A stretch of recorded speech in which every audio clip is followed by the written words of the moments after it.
Hello students, actually हम लोग पिछले लेक्चर में सीखा था कि resolution of a vector in 2D plane और आज हम लोग एक्चुअली पढ़ने जा रहे हैं resolution of a vector in 3D plane. सबसे पहले हम लोग क्या करते हैं कि पिछली वाली बातों को थोड़ी सी रिवाइज करते हैं।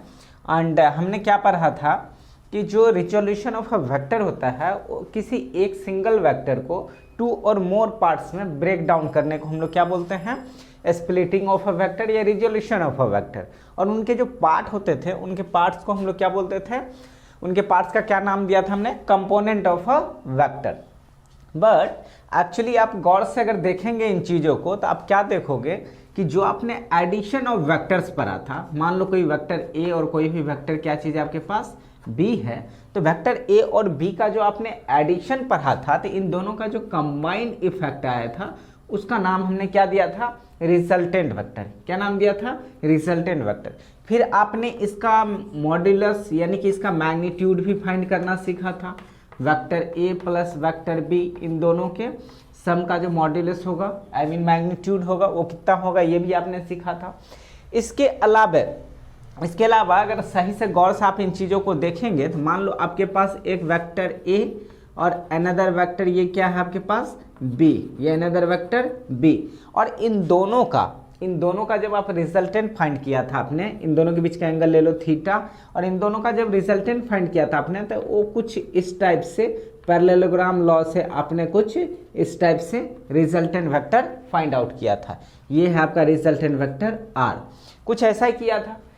अब क्या करना, उसके बाद जो पिछले लेक्चर में जो आपने देखा रिजोल्यूशन ऑफ वेक्टर, उसमें क्या किया था, ये आर आपके पास गिवन था, ये आर आपके पास क्या था, गिवन था। और इस आर के हम लोग दो कंपोनेंट किए थे, एक तो एक्स के अलोंग जिसको ये वाला एंगल कितना था आपका थीटा, तो ये क्या आ रहा था आपका आर कॉस थीटा, और ये वाला वाई के अलोंग ये जो कंपोनेंट थी ये क्या थी, ये आया था आपका क्या चीज, आर साइन थीटा। इस तरह से आपने क्या किया था, कंपोनेंट किया था। तो सही मायने में अगर देखिएगा तो जो एडिशन ऑफ वेक्टर है जस्ट उसका इन्वर्स प्रोसेस कहिए, क्या चीज होता है, स्प्लिटिंग ऑफ वेक्टर यानी रिजोल्यूशन ऑफ अ वेक्टर। मतलब यहाँ हम लोग क्या कर रहे थे कि आपके पास दो वेक्टर गिवन था, दो वेक्टर गिवन मतलब किसी दो वेक्टर आपको गिवन था, मान लो कि एक वेक्टर ये अनदर वेक्टर ये दो वेक्टर गिवन है, वेक्टर ए और अनदर वेक्टर बी। इन दोनों वेक्टर को आप क्या करते थे, ऐड करते थे, दोनों को कंबाइन करते थे। तो क्या करते थे, पैरेलल शिफ्टिंग मेथड से इसको पैरेलल शिफ्ट कर देते थे। ये लिया, मान लो कि आपने शिफ्ट कर दिया और ये आपका वेक्टर बी, तो इन दोनों का जो कंबाइंड इफेक्ट था आप उसको निकाल रहे थे, उसका नाम दे रहे थे रिजल्टेंट वेक्टर। बट आप कंपोनेंट ऑफ वेक्टर में क्या करते हैं, ये जो आपका रिजल्टेंट वेक्टर है आई मीन जो भी सिंगल कोई वेक्टर, जैसे इन दोनों का कंबाइंड इफेक्ट एक सिंगल वेक्टर आ रहा है आपको। और रिजोल्यूशन ऑफ वेक्टर में क्या सीखा था आपने कि ये जो सिंगल वेक्टर है आई मीन किसी 2 और मोर वेक्टर्स का जो कंबाइंड इफेक्ट आता है वो जो आपके पास जो ये रिजल्टेंट है इसको क्या कर रहे थे, आप ब्रेक डाउन कर रहे थे। तो एडिशन ऑफ वेक्टर में आपने सीखा था 2 और मोर वेक्टर्स को ऐड करना था, और रिजोल्यूशन ऑफ वेक्टर आपको सिखाता है कि वन वेक्टर को, कोई सिंगल वेक्टर को 2 और मोर इसके कंपोनेंट्स में ब्रेक डाउन करना है। तो सही मायने में देखा जाए तो जो एडिशन ऑफ वेक्टर का प्रोसेस है उसका इन्वर्स प्रोसेस क्या होता है बताइए, रिजोल्यूशन ऑफ अ वेक्टर। तो रिजोल्यूशन ऑफ अ वेक्टर आपने 2D में पढ़ा था, क्या पढ़ा था, एक्स के अलोंग जो कंपोनेंट होते हैं वो कितना होता है, आर कॉस थीटा, और वाई के अलोंग जो कंपोनेंट होता है वो क्या होता है, आर साइन थीटा।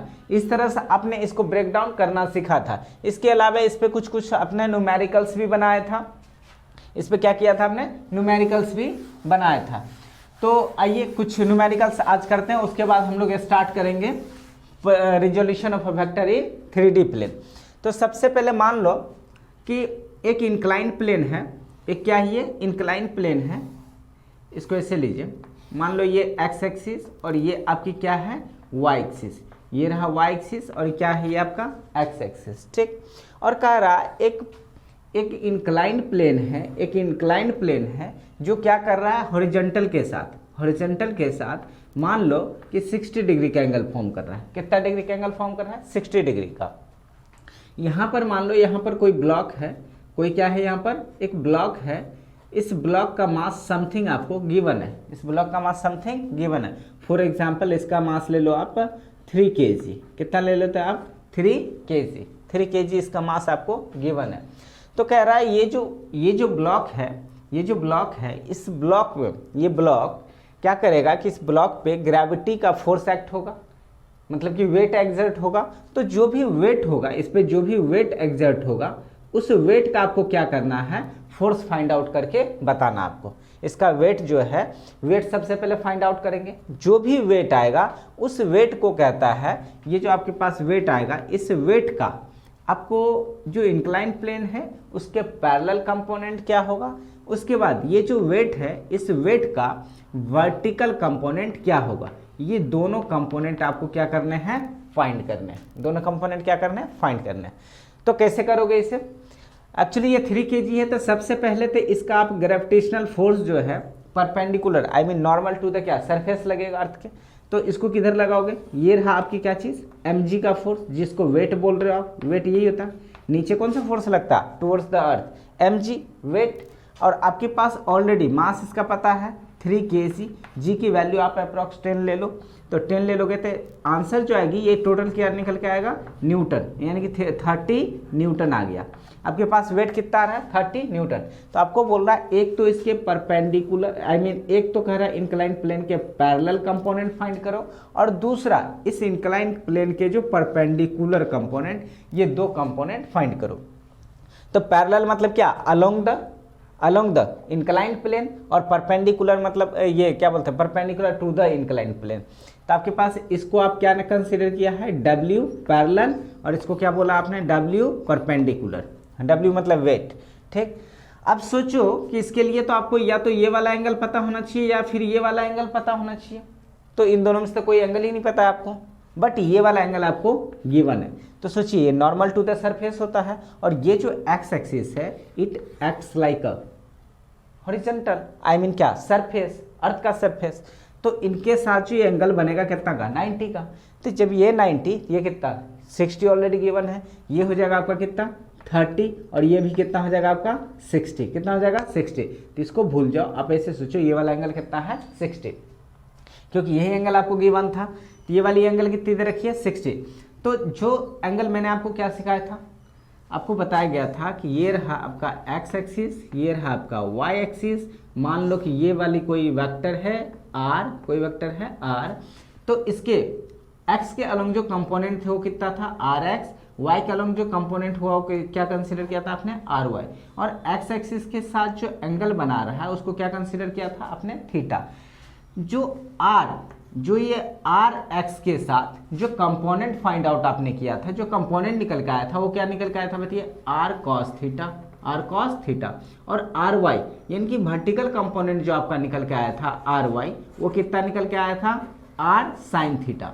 और मैंने आपको यही सिखाया था कि जो जिस भी एक्सिस के साथ आपका एंगल रहेगा उस एक्सिस के अलोंग जो कंपोनेंट होगा वो अगर r है तो r cos थीटा, a है ये जिस वेक्टर को आप कंपोनेंट ब्रेकडाउन स्प्लिट करना है, तो अगर उस वेक्टर को a है तो a cos थीटा, b है तो b cos थीटा। बट जो वर्टिकल कंपोनेंट होगा वो वर्टिकल कंपोनेंट क्या होगा आपका r sin theta. But cos theta किसके अलोंग होगा, जिस भी एक्सिस के साथ आपका वेक्टर और जो एक्सिस के साथ एंगल ले रहे हैं उसके बगल वाला, यानी कि उसके अलोंग जो भी एक्सिस के साथ आप एंगल ले रहे हैं उसके अलोंग क्या होता है आर कॉस थीटा। ये आप ऑलरेडी इस तरह से ट्रायंगल फॉर्म करके मैं सिखा चुका हूँ। और आपको ये भी पोजीशन वाला वेक्टर में भी सिखाया गया था। अगर ये वेक्टर आर एक्स, ये वेक्टर आपका आर वाई, और ये वेक्टर क्या चीज़ है आपके, ये वेक्टर आपके पास है आर, तो इस हिसाब से आप by triangle law of vector addition से भी आप क्या कर सकते हैं, vector R is equal to बताइए are X I cap plus are Y J cap, इस तरह से। और इस ट्रायंगल में आर एक्स भी आप फाइंड करके दिखाया था मैंने, आर वाई भी फाइंड करके दिखाया था, और ये भी दिखाया था कि इन दोनों का जो कंबाइंड इफेक्ट होता है वो कंबाइंड इफेक्ट अगेन फिर से क्या आता है, ये जो मैग्नीट्यूड, इसका जो मैग्नीट्यूड फाइंड आप करेंगे, मैग्नीट्यूड ऑफ अर्थ, ये अगेन कितना निकल के आ रहा था बताइए आर एक्स का स्क्वायर प्लस आर वाई का स्क्वायर, कंबाइंड इफेक्ट ये निकल के आ रहा था। जब आप इनका स्क्वायर करके सम किए थे तब पर भी आपने देखा था कि सेम इसका इफेक्ट आ रहा है। तो उसी तरह से अगर ये 60 तो ये कितना आया 60, तो एंगल आप कौन सा 60 वाला ले रहे हो, यानी कि एंगल 60 ले रहे हैं, तो इसके बगल वाला जो कंपोनेंट है W परपेंडिकुलर, तो ये जो W परपेंडिकुलर है ये आप खुद से गौर से देखें, तो इसके बगल वाला मैंने क्या बोला, जिस भी एक्सिस के अलोंग लेंगे और उसके बगल वाला एंगल जो आप ले रहे हो तो उसके बगल वाला जो कंपोनेंट आता है वो क्या आता है cos थीटा, यानी कि ये वेट परपेंडिकुलर इसका कंपोनेंट देखिए एंगल के साथ है ये, तो ये कितना हो जाएगा W cos theta, W cos theta. अब आप खुद से देख लो W कितना दे रखा है, W आपने फाइंड कर चुका है, वेट कितना 30 न्यूटन इंटू कॉस और थीटा कितना है 60।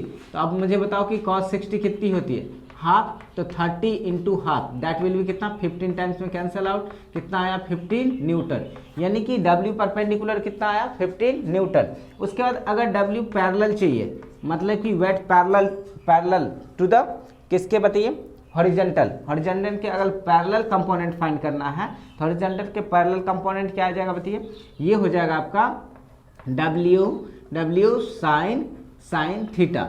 तो आप खुद ही बताओ W की वैल्यू कितनी 30 एंड साइन कितना दे रखा है 60, और साइन 60 की वैल्यू कितनी होती है, साइन 60 की वैल्यू होती है √3/2, फिर 2 से ये 15 टाइम्स में कैंसिल आउट, कितना आएगा 15√3 न्यूटन। ठीक, इस तरह से आपके दो कंपोनेंट आ गए।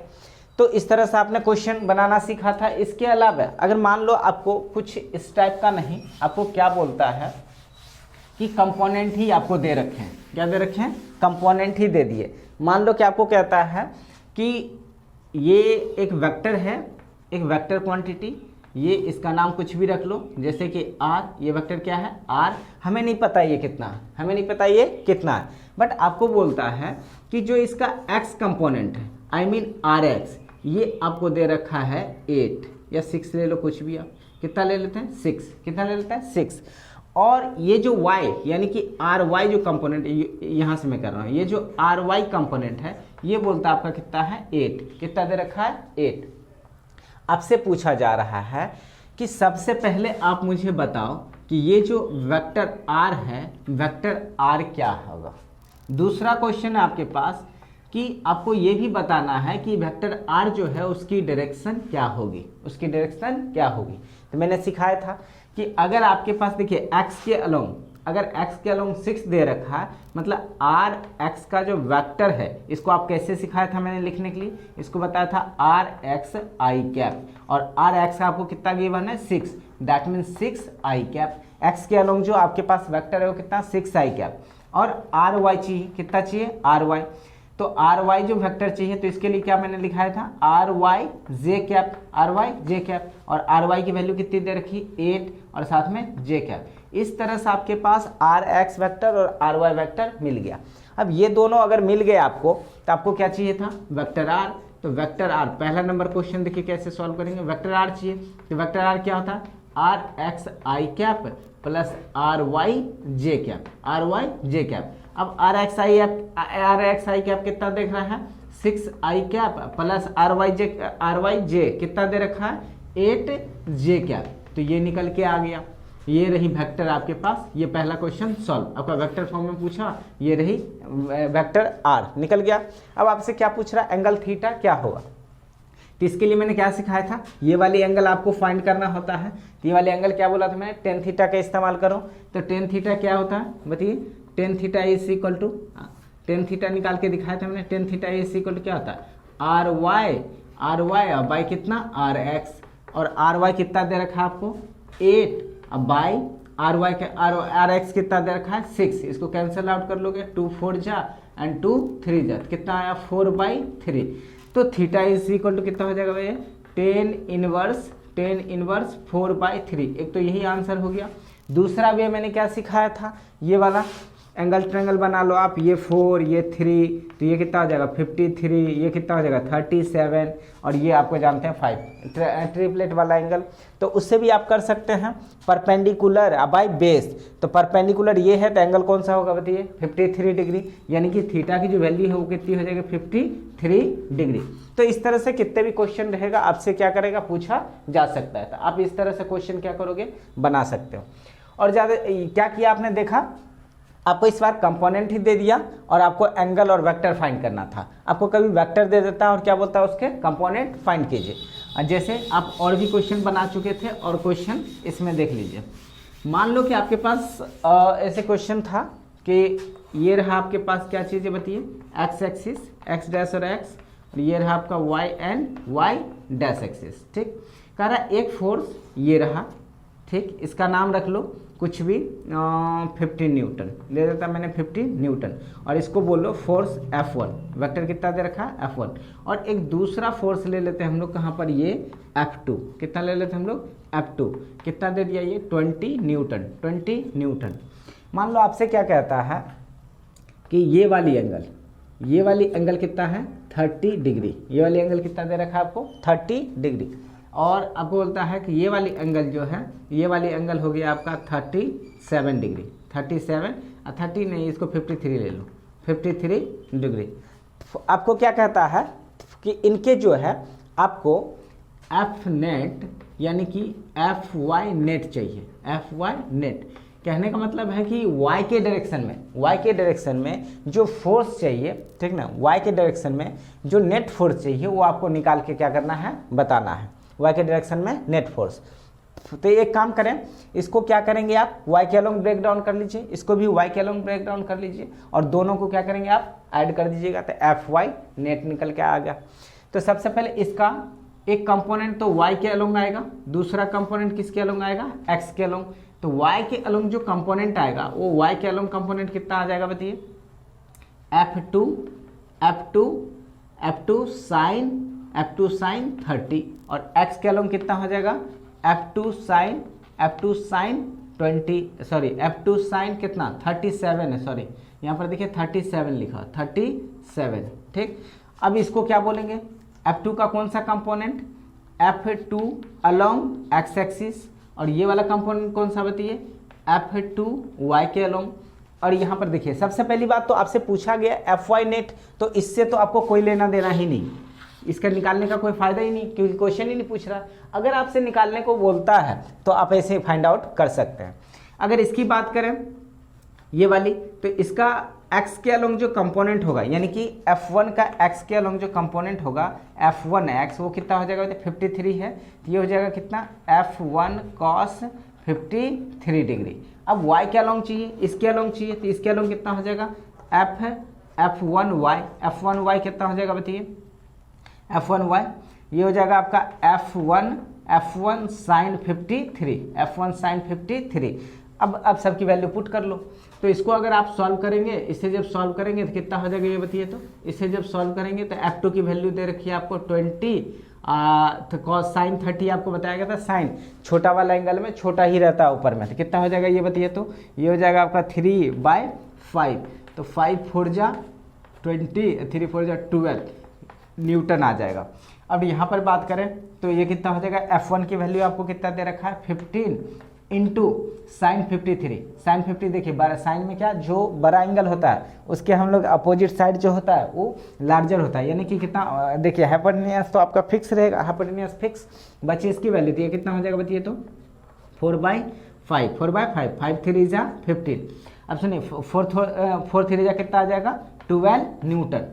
आप खुद देखिए, अगर आपको एफ नेट पूछता, क्या पूछता F net, F y net, अगर ये पूछ रहा है तो आपके पास आंसर क्या होनी चाहिए बताइए, ये होगा आपके पास 12i कैप, क्योंकि ये सॉरी y एक्सिस वाला कर रहे हैं ना आप, तो इसको पहले लिख लो वेरिएबल में, कितना लिखेंगे F Y J cap plus, और ये आपका एफ वाई कौन सा y है बताइए थे F2 वाला, या और ये कौन सा आपका F1 वाला, तो कोई भी पहले लिख लो, उससे कोई फर्क नहीं पड़ता, F2y जे कैप प्लस F1y जे कैप, ये दो फोर्सेस चाहिए। बट आपके पास जो 1 है, 1 देखिए आपको ये जो पॉजिटिव y एक्सिस है उसके अपोजिट है, मतलब ये वाली जो वैल्यू है आपकी F1y ये आपकी नेगेटिव होगी, मतलब यहाँ पर जो प्लस साइन ले रहे हैं यहाँ क्या लेना पड़ेगा आपको माइनस। और F2y जे कैप कितना है देखिए, 12 जे कैप माइनस, और ये कितना दे रखा बताइए 12 जे कैप, दोनों सेम आ गया तो दोनों का इफेक्ट वैसे भी आंसर कितना आ जाएगा बताइए, 0। कितना हो जाएगा, 0।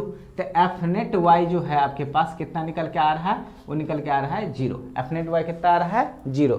वैसे भी देख रहे हैं इक्वल एंड अपोजिट डायरेक्शन में दो फोर्सेस एक्ट हो रहे तो दोनों एक दूसरे को क्या करेंगे, न्यूट्रलाइज कर देंगे, कैंसल आउट कर देंगे। तो फाइनल जो रिजल्टेंट आएगा वो कितना आएगा, 0। इसका अगर मैग्नीट्यूड भी निकालेंगे फिर भी वही निकल के आएगा, एफ नेट कितना निकल के आएगा इसका मैग्नीट्यूड, तो अंडर रूट कितना 12 का स्क्वायर माइनस 12 का स्क्वायर, आंसर इज 0।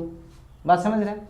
वैसे भी डायरेक्टली अभी आप ऐड कर लो, ऐसे भी मैग्नीट्यूड करो एफ नेट का, एफ नेट वाई के अलोंग, तो इसका करेंगे तो कितना, देखिए पॉजिटिव डायरेक्शन में आपका 12 न्यूटन माइनस नेगेटिव डायरेक्शन में आपका कितना 12 न्यूटन, तो फाइनल मैग्नीट्यूड कितना आ गया, 0। अब कैसे भी निकालो आंसर आपके पास वही आने वाला है इस तरह से, क्योंकि दोनों के दोनों देखिए अपोजिट डायरेक्शन में है। और अपोजिट डायरेक्शन में आपको मैंने ट्रायंगल लॉ में स्पेशल केस में बताया था कि अगर दो फोर्सेस अपोजिट डायरेक्शन में एक्ट कर रहे हैं तो उस केस में डायरेक्ट रिजल्टेंट जो होता है vector A minus vector B हो जाता है। इस तरह से आप मैग्नीट्यूड निकालते हैं।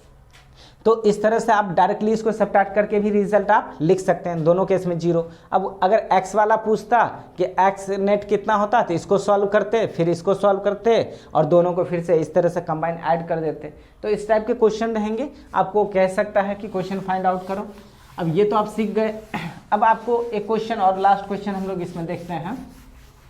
मान लो कि आपको कहता है कि ट्रायंगल लॉ का जो हेल्प आपने लिया था, ट्रायंगल लॉ के हेल्प से जो आपने पढ़ा था, तो विदाउट उसके हेल्प का आपको क्या करता है कि आपको मान लो कि कोई भी वेक्टर क्वांटिटी आपको गिवन है, जैसे कि एक वेक्टर क्वांटिटी मान लो ए, ये क्या है एक वेक्टर क्वांटिटी ए, ये वेक्टर क्वांटिटी ए आपको गिवन है, और अनदर वेक्टर क्वांटिटी ये क्या दे रखा है आपको, बी भी गिवन है। ये अनदर क्वांटिटी क्या दे रखा है आपको, बी भी गिवन है। दो वेक्टर क्वांटिटी आपके पास गिवन है, vector A and vector B.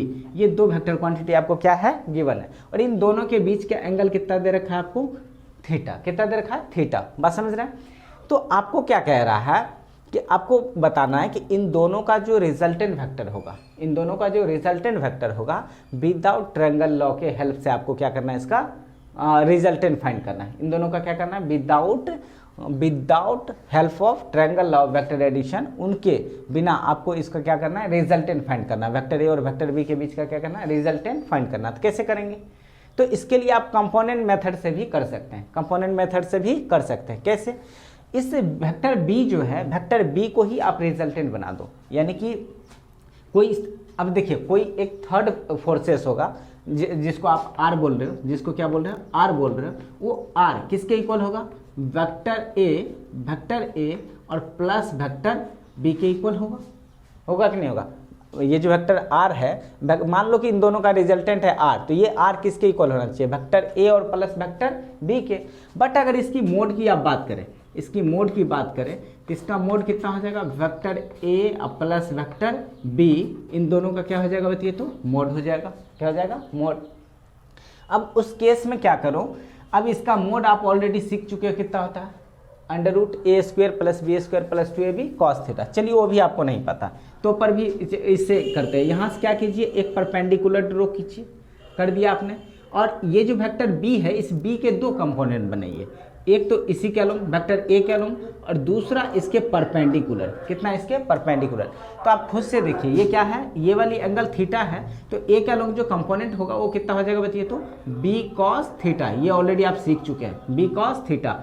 और y के अलोंग जो कंपोनेंट होगा वो कितना हो जाएगा बताइए, तो b sine theta, b sine theta. जो ये वैल्यू वही ये हो जाएगा। ये सब बहुत अच्छे से मैं पिछले लेक्चर में सिखा चुका हूँ, b साइन थीटा। ये पता चल गया। अब सोचिए, अब आपके पास अगर रिजल्टेंट चाहिए, अगर r चाहिए, वेक्टर a प्लस बी, इनका अगर मैग्नीट्यूड चाहिए, इनका मैग्नीट्यूड चाहिए, मतलब क्या, इन दोनों का वेक्टर ए और वेक्टर बी, इन दोनों का क्या चीज़ चाहिए, आपका रिजल्ट। अब देखिए, अब आपका ये जो वेक्टर है, अब आपका वेक्टर नहीं रहा, वेक्टर नहीं रहा, क्योंकि इसको आपने ब्रेक डाउन करके x के अलोंग ले लिया और y के अलोंग ले लिया, ये अलग और वो अलग। अब आपके पास वेक्टर है एक ये और दूसरी वेक्टर है आपके पास ये। अब इन दोनों का जो रिजल्टेंट है वो कुछ इसके बीच से आना चाहिए। इस वेक्टर का रिजल्टेंट को आप मान लो c, क्या बोल देते हैं, c। तो इसके वेक्टर, ये जो वेक्टर b है और वेक्टर क्या है, ये a जो था, अब a के अलोंग ये वेक्टर b आ गया और y के अलोंग इस वेक्टर b का b साइन थीटा, इसका इफेक्ट इधर आ रहा है। एक तो y के अलोंग, दूसरा x के अलोंग। अब वेक्टर आपके पास क्या बचा, b नहीं रहा, b का आपने कंपोनेंट कर दिया ये और ये। अब इन दोनों का अगर हम लोग सम निकालें तो मान लो कोई थर्ड वेक्टर है जिसको आपको निकालना, किसका सम, वेक्टर a प्लस b के मैग्नीट्यूड यानी कि r निकालना है। तो सोचिए r कैसे निकालेंगे, इस ट्रायंगल में अगर आइए और मैं इसको, ये वाला जो लेंथ है इस मैग्नीट्यूड को अगर r बोल दूँ, इस मैग्नीट्यूड को कितना बोल दूँ, r, तो इस राइट एंगल ट्रायंगल में ये कितना 90 डिग्री का। तो इस केस में क्या करेंगे, ये जो r है r का स्क्वायर, कितना, r का स्क्वायर इज इक्वल टू कितना होगा बताइए तो, यानी कि ये वाला परपेंडिकुलर, ये जो बेस है बेस का स्क्वायर प्लस परपेंडिकुलर का स्क्वायर, या परपेंडिकुलर का स्क्वायर प्लस बेस का स्क्वायर, कुछ भी कर लो। तो मान लो कि क्या करते हैं हम लोग, b साइन थीटा परपेंडिकुलर का स्क्वायर अब प्लस, अब इस डायरेक्शन में देखिए, इस डायरेक्शन में जो आपके पास वेक्टर है, एक तो a पहले से था, उसी के अलोंग आपने b cos थीटा निकाला, मतलब दोनों का जो सम होगा वो क्या आएगा, सेम आना चाहिए, क्योंकि डायरेक्ट भी ऐड कर सकते, क्योंकि दोनों के दोनों सेम डायरेक्शन में, a भी इसी डायरेक्शन में और b cos थीटा भी इसी डायरेक्शन में, तो दोनों को क्या करेंगे आप ऐड कर देंगे, यानी कि a plus b cos theta, a plus b cos theta, इसका क्या करते हैं आप स्क्वायर कर दो। अब इसे अगर आप सॉल्व करते हैं तो देखिए क्या निकल के आता है, आर स्क्वायर इक्वल टू कितना हो जाएगा ये बताइए तो, b square sign square theta plus ये क्या हो जाएगा a square plus b square plus 2ab cos theta, इस तरह सॉल्व करेंगे। अब इसे फर्दर जब सॉल्व करेंगे तो कितना हो जाएगा, इन दोनों में गौर से देखिए तो, सॉरी इसमें कुछ b के जगह पे b, आपको b में cos b है, तो b स्क्वायर साथ में cos square theta and then 2ab cos theta, 2ab cos theta. अब b स्क्वायर साइन थीटा और b स्क्वायर cos थीटा, दोनों में कॉमन क्या आ रहा है, b स्क्वायर, तो b स्क्वायर, जब a स्क्वायर को आप पहले लिख लो a स्क्वायर प्लस इन दोनों में क्या करते हैं, b स्क्वायर अगर कॉमन ले लोगे तो यहाँ कितना बचेगा, sine square theta plus cos square theta, और इधर कितना आया 2ab cos theta, 2ab cos theta. तो are square is equal to कितना हो जाएगा बताइए तो, a स्क्वायर प्लस इन दोनों की वैल्यू कितना आता है 1, तो कितना हो जाएगा ये b square plus 2ab cos theta, 2ab cos theta. इस तरह से आप ये समझ ही रहे हैं आप क्या है, ये जो a square plus b square plus 2ab cos theta, ये कितना होता है a प्लस b होता है। तो ये ऑलरेडी आप इस तरीके से भी r रिजल्टेंट की वैल्यू फाइंड कर सकते हैं। या फिर आपको r चाहिए, क्या चाहिए आपको, r चाहिए, r ही तो आपको फाइंड करना था, तो r चाहिए तो r इज इक्वल टू कितना हो जाएगा बताइए तो, under root a square plus b square plus 2ab cos theta. तो इस तरह से भी आप क्या कर सकते हैं, इसको फाइंड कर सकते हैं। देखिए ये भी वे था, आप दो वेक्टर को ब्रेक डाउन कर लीजिए, उसको ऐड कीजिए, तो फिर से भी वही आपके पास आंसर आएगा। आइए देखते हैं हम लोग 3D में कि कैसे किसी भी वेक्टर को हम लोग रिजॉल्व करते हैं, किसी भी वेक्टर को रिजॉल्व करते हैं। तो 3D में ऑलरेडी अगर आपको पोजीशन वेक्टर अच्छे से आती है तो ये बहुत ही अच्छे से समझ में आएगा। तो resolution of a vector 3D में क्या होगा कि मान लो आपके पास कोई 3D प्लेन है, ये रहा x एक्सिस, ये रही आपकी y एक्सिस, और मैं आपको पहले ही समझा चुका बहुत अच्छे से कि जैसे x एक्सिस y एक्सिस आपके ब्रेन में आए तो आपको वो जो मार्कर वाला मैंने बात सिखाया था कुछ इस टाइप का बातें, ये वाली बातें आपको दिमाग में आनी चाहिए। और तीनों एक्सिस से एक दूसरे पे कितना होता है 90 डिग्री का होता है, ठीक। तो ये चीज़ें आपके दिमाग में आना चाहिए। तो x एक्सिस y एक्सिस और ये आपका मान लो कितना है, ये रहा आपका z एक्सिस, इस तरह 3 एक्सिस है। और कोई आपको वेक्टर गिवन है, ये वेक्टर मान लो ये वेक्टर है जिसको बोलते हैं हम लोग क्या चीज़, वेक्टर r, ये वेक्टर r आपको क्या है गिवन है, ठीक। अब इसके कंपोनेंट फाइंड करने हैं, उसमें देखिए 2 कोऑर्डिनेट था, 2 ही एक्सिस थी, x और दूसरी y, तो आप x के अलोंग निकालते थे और y के अलोंग निकालते थे। बट इसमें क्या है कि आपके पास 3 कोऑर्डिनेट है, x एक्सिस, y एक्सिस और z एक्सिस, 3 कोऑर्डिनेट है। तो तीनों के साथ आपको क्या करना है, इसके कंपोनेंट। तो इसके लिए आपको मैंने पिछले जब क्या नाम लेक्चर है, ये जब आपको क्या बता रहा था, पोजीशन वेक्टर बता रहा था, तो उसमें भी बताया था कि ये ऐसा है, ये 3D प्लेन है इसकी। अब ये जो है 4th वन, ये इसकी रिजल्टेंट वेक्टर है। मान लो कोई वेक्टर है, इसको ब्रेक डाउन करना है x के अलोंग, y के अलोंग और z के अलोंग। तो इसका कोई भी अगर एक एंगल ले लेते हैं, मान लीजिए कि ये वाला एंगल ले लेते हैं x के साथ, ये वाला एंगल लेंगे तो ये एंगल सबके साथ काम नहीं आएगा, क्योंकि देखिए 3D प्लेन में है। अगर ये वाला एंगल लेते हैं, इसके लिए परपेंडिकुलर ये हो रहा है, बट इसी थीटा के लिए इसके लिए जो परपेंडिकुलर होगा वो कुछ ऐसा होगा, तो सेम आ नहीं रहा है। तो इसके लिए हमें क्या करना पड़ेगा, कि एक्स एक्सिस वाई एक्सिस के साथ आप कंसीडर कर लो। Let alpha beta and gamma are the angle with X axis Z axis, X axis Y axis Z axis respectively. मतलब हमने क्या किया, कंसीडर किया अल्फा बीटा और गामा ये तीन ऐसे एंगल हैं जो एक्स एक्सिस के साथ फॉर्म हो रहे हैं और वाई एक्सिस के साथ और जेड एक्सिस के साथ। अब ये फिगर में ऐसा नहीं लग रहा होगा, लेकिन अभी मैंने बताया था कि फिगर जो है आपका जो ये एक्स वाई जेड जो है कुछ ऐसा था, ये रहना चाहिए एक्स वाई जेड, और ये आपका जो थर्ड वन है, ये जो थर्ड वन वेक्टर है, तो आपका जो अल्फा एंगल है वो कुछ ये वाला है, बीटा एंगल ये है और गामा एंगल ये है। तो इस तरह से आपके दिमाग में आनी चाहिए कि ये जो अल्फा बीटा गामा है वो एक्स एक्सिस वाई एक्सिस और जेड एक्सिस के साथ है। आपको मैं पहले ही सिखा रखा हूँ कि जिस भी एक्सिस के साथ एंगल आप लेते हैं तो वो वाला कंपोनेंट कितना होता है, कॉस के साथ आता। मतलब अगर आर है तो कितना हो जाएगा, आर कॉस थीटा, और वाई के साथ है तो वाई कितना हो जाएगा, वाई के साथ क्या आएगा, मान लीजिए कि अभी अपने सीखा था ये, अगर ये आपका वेक्टर है इसको ब्रेक डाउन करना है, इसको क्या करना है, ब्रेक डाउन। तो एक्स के साथ अगर इस एंगल को थीटा बोल रहे हैं तो एक्स के अलोंग जो कंपोनेंट होगा आर कॉस थीटा, अगर मान लो ये आर वेक्टर है तो कितना हो जाएगा, आर कॉस थीटा, और ये वाला है आर साइन थीटा। बात समझ रहे हैं? तो इसमें हम लोग इस कंपोनेंट की तो बात ही नहीं करेंगे क्योंकि वाई के अलोंग अलग निकालना पड़ेगा, जेड के अलोंग अलग फाइंड करना पड़ेगा।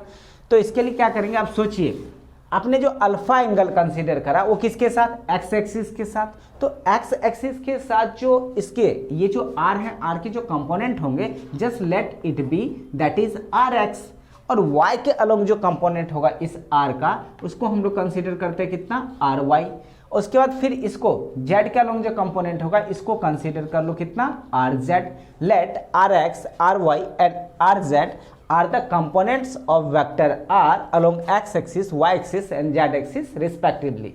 जैसे हमने अल्फा बीटा और गामा को एंगल को कंसीडर करा, तो आप अच्छी तरह से जानते हैं कि अगर आप राइट एंगल फॉर्म करें, अगर राइट एंगल फॉर्म करें इस तरह से, अब इसमें बताइए ये रहा क्या चीज़, एक्स वाई और ये जेड। अब ये आपकी पोजीशन वेक्टर और ये वाली एंगल अल्फा, यहाँ से एक परपेंडिकुलर ड्रॉ करो। इस परपेंडिकुलर से कोई लेना देना नहीं, आपको एक्स के अलोंग कंपोनेंट चाहिए, तो एक्स के अलोंग कंपोनेंट चाहिए तो एक्स वाला पार्ट आना चाहिए, और एक्स वाला पार्ट किस में आता है बताइए, तो कॉस थीटा में। किस में आता है, कॉस थीटा में। तो अगर ये वाला पार्ट चाहिए कॉस थीटा तो बेस बाय हाइपोटेन्यूज ये एंगल, तो ये परपेंडिकुलर आपको चाहिए क्या, बेस ये वाला, तो ये वाला कितना हो जाएगा बताइए, बेस बाय हाइपोटेन्यूज। तो बेस और हाइपोटेन्यूज ये तो पोजीशन वेक्टर खुद हो जाएगा। तो कैसे निकाल लेंगे, अगर इस तरह से अगर आप करते हैं तो कॉस यहाँ थीटा की जगह कितना है, अल्फा, तो कॉस अल्फा कितना हो जाएगा, आर एक्स बाई आर, कितना हो जाएगा बताइए, are x by r vector उसका मैग्नीट्यूड लेंगे तो कॉस अल्फा ये हो जाएगा। तो आर एक्स कितना हो जाएगा बताइए, आर एक्स हो जाएगा कितना, कॉस अल्फा। ठीक, आइए इसी चीज को अब यहाँ लिखते हैं। तो इसमें तीन वो ट्रायंगल बनेगा, अभी जैसे मैंने बताया एक इसके साथ एक ट्रायंगल बनेगा एक्स के साथ, सिमिलरली इसके साथ ट्रायंगल बनेगा। उसी तरह ये जो है ये वाला फिगर तो आप ऐसा नहीं है लेकिन ऐसा रहेगा फिगर जेड, तो इसके साथ भी आपका ऐसा ही ट्रायंगल बनेगा। ऐसा इमेजिन कर लो जैसे आपको मैंने चौक के साथ दिखाया था। तो आपके पास जो अगर आपको कॉस अल्फा चाहिए, क्या चीज चाहिए, सबसे पहला क्या चीज चाहिए आपको, कॉस अल्फा, कॉस अल्फा। तो कॉस अल्फा क्योंकि यही पहला कंपोनेंट एक्स के along, component along x axis, component along component of r along x axis, क्या होगा, कॉस अल्फा। कॉस अल्फा कितना हो जाएगा बताइए, तो इसके अलोंग आपने कितना आर एक्स कंसिडर करा, ये क्या हो जाएगा, आर एक्स बाई वेक्टर कितना हो जाएगा, आर, इसका मैग्नीट्यूड हो जाएगा। अब अगर आर एक्स चाहिए तो आर को इधर ट्रांसपोज कर दो, तो r x is equal to कितना निकल के आएगा बताइए, तो r cos alpha, sorry r छूट गया, आर कॉस अल्फा। इस तरह से आपके पास एक तो ये निकल के आया, और इसी चीज को आप आर एक्स यानी कि आर के अलोंग क्या कंपोनेंट आ रहा है, आर कॉस अल्फा। ठीक, दूसरा अगर आपको क्या चीज चाहिए बताइए, तो बीटा वाला, तो कॉस बीटा चाहिए, तो कॉस बीटा क्या हो जाएगा बताइए, उसमें जो बेस होगा उसमें बेस आपका जो आर वाई है वो खुद बन जाएगा बेस, क्योंकि इसी पे तो परपेंडिकुलर आप ड्रॉ करोगे, तो ये वाला बेस, क्योंकि ये बीटा ले रहे थे ये परपेंडिकुलर, ये क्या हो जाएगा, बेस हो जाएगा। तो कितना आएगा बताइए, तो आर वाई, अब बाय हाइपोटेन्यूज कितना आर, इसे फिर से अगर क्या नाम आर को इधर ट्रांसपोज कर दो तो r y is equal to कितना हो जाएगा बताइए तो r cos beta, r cos beta. And third one, last one जो है आपके पास, लास्ट वन क्या है देखिए तो लास्ट वन हो जाएगा गामा वाला, तो cos gamma is equal to कितना हो जाएगा तो आर जेड, अब बाई कितना आर जेड बाई कितना हो जाएगा आर। अब अगर आर जेड चाहिए तो r z is equal to, अब क्या करो आर को इससे ट्रांसपोज कर दो मल्टीप्लाई, तो आर कॉस गामा। इस तरह से आपके पास आर जेड कंपोनेंट आ गया, आर वाई कंपोनेंट आ रहा है, उसके बाद आर एक्स भी आ गया। तो अगर आपसे पूछा जाए 3D प्लेन में कि बताइए x के अलोंग, y के अलोंग, z के अलोंग कंपोनेंट क्या है, तो याद रखेंगे if alpha beta and gamma are the angles along x axis, y axis and z axis respectively, then the component along x axis is r cos alpha and the component of r along y axis is r beta and along component of r along the z axis that is r gamma। ये समझ गए। साथ में आपको एक बात और सीखना चाहिए कि ये तो आपने सीखा कि ये हो गया आपका r x r y and r z are the components या कह सकते हैं rectangular components, are the rectangular components in 3D plane along x axis, y axis and z axis respectively, but आपने rx, ry और rz को क्या बोला, components of rectangular component in rectangular plane along x axis, y axis and z axis. But ये जो आपका cos alpha है और ये जो आपका cos बीटा है, cos beta and cos gamma, this are called the cosines direction of cosines. आप ये बोल सकते हैं ये जो आपका cos अल्फा है, cos beta and cos gamma, these are called the direction of cosines। इसको हम लोग किस नाम से जानते हैं, डायरेक्शन ऑफ कोसाइंस। अब अगर इनके डायरेक्शन ऑफ कोसाइन को अगर हम लोग कुछ कंसीडर कर ले, आप समझ गए इसको ये सब क्या है कंपोनेंट, तो मैं कंपोनेंट को अभी थोड़ा देर के लिए इरेज कर रहा हूँ। देखिए ये तो सीख गए आप, कंपोनेंट को क्या कर रहा हूँ, इरेज कर रहा हूँ। अब अगर मान लो कि आपसे इस ये वाली जो बातें दे रखी है आपको, आपने सुना कि ये cos alpha, cos beta, cos gamma को हम लोग क्या बोलते हैं, कोसाइन डायरेक्शन या फिर डायरेक्शन कोसाइंस। अब क्या करो आप, ये जो कॉस अल्फा है अगर इसको हम लोग एल कंसीडर करें, इसको क्या कंसीडर कर ले, एम कंसीडर करें, और इसको क्या कंसीडर कर ले, बताइए एल एम, और इसको एन कंसीडर करें, तो ऐसा क्या करेंगे कि एक रिजल्ट आपको याद रखना है कि ये जो एल एम एन ये सब के सब क्या है, कोसाइन डायरेक्शंस। तो कोसाइन डायरेक्शन का स्क्वायर का सम यानी कि l square plus m square plus n square, अगर हम इन तीनों का सम कर दे, ये जो कोसाइन डायरेक्शन है इनके स्क्वायर का अगर सम कर दे तो रिजल्ट आ जाता है कितना, 1। रिजल्ट कितना आ जाता है, 1। कहने का मतलब है कि एल स्क्वायर मतलब कि कोसाइन क्या है आपका एल, मतलब कॉस अल्फा, यानी कि कॉस अल्फा का स्क्वायर करें, cos square alpha plus cos square beta plus cos square gamma, इन तीनों का स्क्वायर का सम करें तो आंसर कितना आएगा, 1 आता है। कितना आता है, 1। अब सोचने वाली बात है कि ये 1 कैसे आता है, 1 कैसे आता था, आइए देख लेते हैं। तो इसके लिए सबसे पहले आपको कुछ बातें याद रखनी है। वो बातें क्या याद रखनी है कि सबसे पहले तो आप ये जान लो कि ये जो आपका वेक्टर r है, क्या चीज़, वेक्टर r है, ये वेक्टर r कितना होता है, तो आपको पता होना चाहिए वेक्टर r होता है under root x square plus, या ऐसे लिख लो अगर कंपोनेंट के है तो कितना, आर एक्स का स्क्वायर प्लस आर वाई का स्क्वायर प्लस आर जेड का स्क्वायर। ये ऑलरेडी अब पढ़ चुके हैं 3D प्लेन में, ठीक। इसी का स्क्वायर करते हैं तो are square is equal to कितना होगा बताइए, आर एक्स का स्क्वायर प्लस आर वाई का स्क्वायर प्लस आर जेड का स्क्वायर। इस तरह से आप ये क्या कर चुके हैं, स्टडी कर चुके हैं, ठीक। ये बस बातें याद रखिए, बाद बाकी मैं अभी सिखा देता हूँ कैसे होता है। तो इसके लिए क्या करो आप, ये चीज लाने के लिए कैसे आएगा, इस चीज के लिए क्या करो आप, दोनों साइड स्क्वायर कर दो। स्क्वायर करेंगे तो ये कितना हो जाएगा बताइए, तो cos square alpha is equal to r x square and whole divided by are square. That's clear.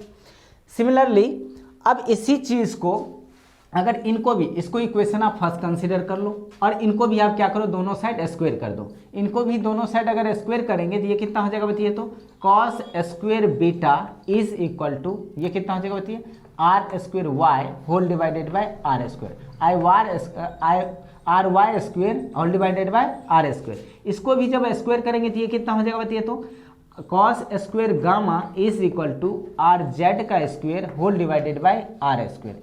अब आप क्या करो, इसे इक्वेशन फर्स्ट कंसीडर करा, इसको इक्वेशन सेकंड कीजिए और इसको इक्वेशन क्या करते हैं हम लोग, थर्ड कंसीडर कर लेते हैं। ये 3 इक्वेशन है, आपने तीनों इक्वेशन कंसीडर कर लिया और अब क्या करो, इसे इन तीनों इक्वेशन को ऐड कर लो। तीनों इक्वेशन को क्या करते हैं, ऐड कर लेते हैं। देखिए क्या आता है तीनों इक्वेशन को ऐड करेंगे तो ऐड करने का तरीका आप जानते हैं, जूनियर क्लास से पढ़ते आ रहे हैं कि LHS को LHS से ऐड करेंगे और RHS को RHS में ऐड कर देंगे। तो इसका LHS ये और इसका LHS ये और इसका LHS ये, मतलब कि LHS को कैसे ऐड करेंगे, कॉस स्क्वायर अल्फा, यहाँ दिख रहा होगा कि नहीं, देखिए cos square alpha plus cos square beta plus cos square gamma. अब अगर ऐसा करते हैं तो अब आपके पास RHS वाले सारे को ऐड करेंगे तो इसका RHS कितना है बताइए, तो आर एक्स स्क्वायर का r square divided by are square plus इसकी अगर बात करें तो कितना हो जाएगा बताइए, तो वाई वाला का कॉस बीटा कितना r Y square by are square plus और लास्ट वाला गामा का करेंगे तो कितना आर जेड का स्क्वायर बाय आर स्क्वायर। अब इसे फर्दर अगर हम सॉल्व करें, इसे अगर हम लोग सॉल्व करें तो देखते हैं रिजल्ट क्या आता है। इसे बस क्या करना है, हमें सॉल्व कर देना है। तो अब बताइए इधर कितना आएगा, cos square alpha plus cos square beta plus cos square gamma is equal to अब इसको मिटा रहा हूँ, इसको इधर नीचे में आप लिख सकते हैं यहाँ पर l square plus m square plus n square is equal to 1 और यही चीज़ है। अब इसे सॉल्व करें, देखिए तीनों का एलसीएम ले लीजिए, तीनों सेम चीज़ है, तीनों क्या है, सेम है। तो कितना आ जाएगा नीचे में आर स्क्वायर। अब जब नीचे में सारा सेम है तो ऊपर में भी वही चीज़ आ जाएगा। ये तो बचपन से पढ़ते आ रहे हैं, r x square plus are y का स्क्वायर प्लस आर जेड का स्क्वायर, ये चीज़ आ जाएगा। इस तरह से आप सॉल्व कर सकते हैं। सिमिलरली अब आपको देखना है cos square alpha plus cos square beta plus cos square gamma is equal to, अब आप खुद से देखो R x square plus R Y square plus are Z square, क्या R x square plus R Y square plus are Z square, इसके बदले क्या लिख सकते हैं आर स्क्वायर, मतलब इन तीनों के बदले हम लिख लेंगे कितना r square whole divided by नीचे में आपको पहले से कितना था आर स्क्वायर। अगर इससे इसको कैंसिल आउट कर दे तो आपके पास जो रिजल्ट आएगा, रिजल्ट क्या निकल के बताइए, cos square alpha plus cos square beta plus cos square gamma is equal to cut के कितना आया 1। अब आप खुद ही सोचो, आपने क्या कंसीडर करा था, cos alpha direction cosine direction, cos beta cosine direction और कॉस गामा ये भी कोसाइन डायरेक्शन, यानी cos alpha cos beta cos gamma are the cosine direction and that is considered as l m और N.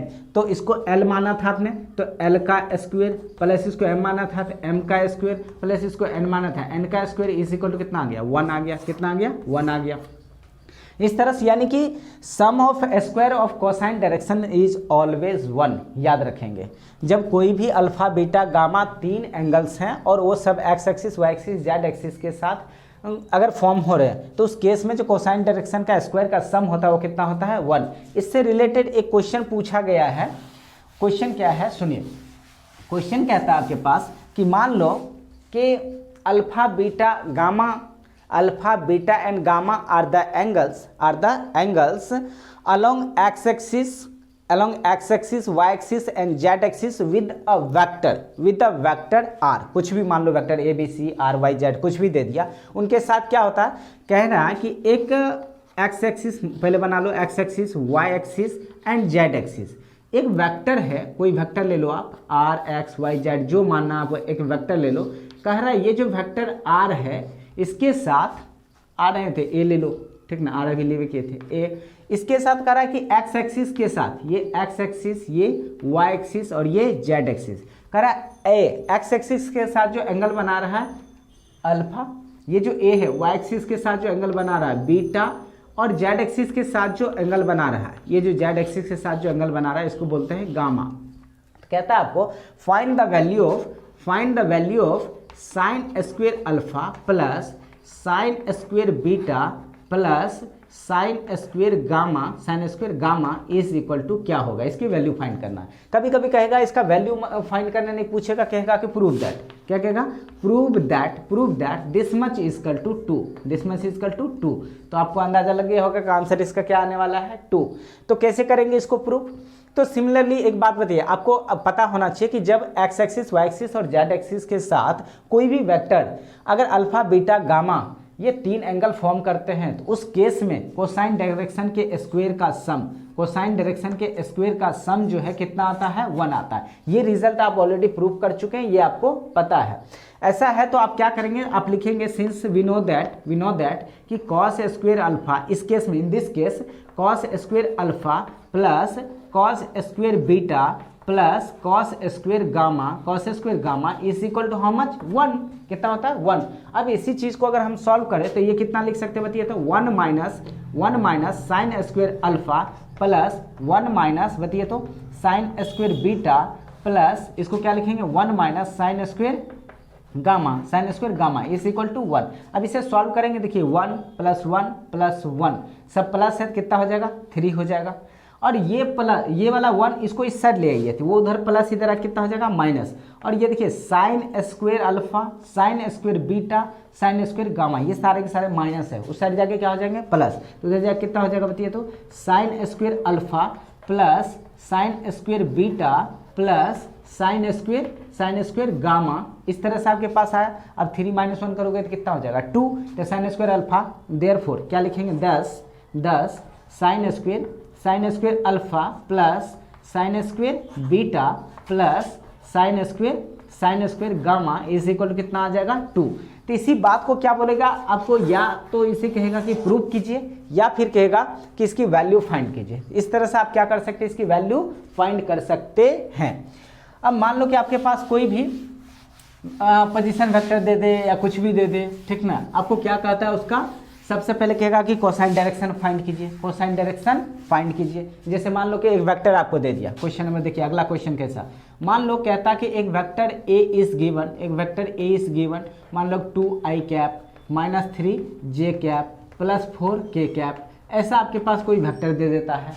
सबसे पहले कहेगा आपको question number first आपसे पूछेगा कि ए की मैग्नीट्यूड बताइए, ए की क्या बताइए, मैग्नीट्यूड बताइए। दूसरा क्वेश्चन कहेगा कि जितने भी कोसाइन डायरेक्शन है, ऑल कोसाइन डायरेक्शंस या direction cosines, all direction cosines find कीजिए, ऑल डायरेक्शन कोसाइंस फाइंड कीजिए। तो कैसे करेंगे बताइए, इसके लिए सबसे पहले इसका मैग्नीट्यूड फाइंड कीजिए, क्वेश्चन नंबर फर्स्ट। तो आप जानते हैं ए का मैग्नीट्यूड फाइंड करने के लिए फॉर्मूला आपके पास क्या है, अंडर रूट दिस मच 2 का स्क्वायर प्लस ये कितना होगा बताइए, तो -3 का स्क्वायर, ठीक, प्लस ये कितना हो जाएगा बताइए, तो 4 का स्क्वायर। अब इसे सॉल्व कर लीजिए, तो 2 का स्क्वायर 4, 3 का स्क्वायर 9 प्लस 4 का स्क्वायर 16। तो 16 और 9 कितना हुआ 25 और 4 कितना हो गया 29, दैट इज 29। इस तरह से आ गया। तो आपके पास ये मैग्नीट्यूड आ गई। अब आपको क्या चाहिए बताइए, तो cosine direction, all cosine direction. तो पहला क्या था बताइए, तो पहला कोसाइन डायरेक्शन क्या, कॉस अल्फा क्या होता था, याद कीजिए, ये होता था rx बाई कितना r। तो आप r क्या, इसका r याद है, r के जगह अब सोचिए आपके पास r तब rx होता था जब आपके पास वेक्टर r था, यहाँ तो r वेक्टर है ही नहीं, a है। तो इसी फॉर्मूला को आप क्या करें, चेंज करके लिख दीजिए। इसको क्या लिखेंगे बताइए, तो ax by vector a, r था तो r, यहाँ a है तो a। तो ax की वैल्यू कितनी है बताइए, तो ax की वैल्यू आपको गिवन कितना है देख लीजिए, ax इसकी मैग्नीट्यूड, x डायरेक्शन में मैग्नीट्यूड कितनी 2, तो 2 अब बाय इसका मैग्नीट्यूड बताइए कितना अंडर रूट 29 हो गया। अगर कॉस बीटा चाहिए, क्या चीज चाहिए, कॉस बीटा क्या होता था बताइए, ए वाई अब बाय कितना a, तो ए वाई में देखिए y डायरेक्शन में कितना दे रखा -3, अब बाय a की वैल्यू कितनी आप निकाल चुका under root 29। And last one cos gamma अगर पूछ देता है तो कॉस गामा कैसे फाइंड करेंगे बताइए, कॉस गामा के लिए क्या होता है बताइए, तो ए जेड बाई कितना ए, तो ए जेड कितना है देखिए तो 4 बाई कितना √29। तो इस तरह से भी आपको क्वेश्चन पूछे जा सकते हैं। तो आज के लेक्चर हम लोग यही खत्म करते हैं, ठीक। बाकी इससे आगे हम लोग नेक्स्ट क्लास में पढ़ेंगे।